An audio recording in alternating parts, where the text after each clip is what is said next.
موضوع امروزه ما قلفکشوی ҳама дарҳост علم. آموزش زبان انگلیسی امکانیت داد که همین جهانی‌شوی تحصیلات در دانشکده ما با رواج رونق یابد. در وطن خود در رشد صاحبکاری سهمگذار هستم. البته یکی از نتیجه اساسی تحصیل در خارج بود. جستجو کردم معلومات اوید به دانشکده اقتصاد و سودا. به خرواتیا سفر کرده بودم، باز به فرانسه، ایتالیا و موناکو.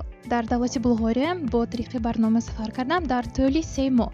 ملکه‌ای که در آنجا گرفتم حاضر هم من به یاری میرسونن در کار. همه زیبا استفاده کردن که همه رو به حیرت آورد. آنها میتوانند به مقصدهای خود برسند. کوشش میکنیم که устодон донишгоҳҳои хориҷа низ ҳамчун эксперт ҳамчун коршинос ба донишкадаи мо оянд. шарикони мо аз бисёр давлатҳо ҳозир мо агар амин аз иттиҳоди аврупо 8-9 давлат бошад мо мехоҳем ки ба 20 давлат расонем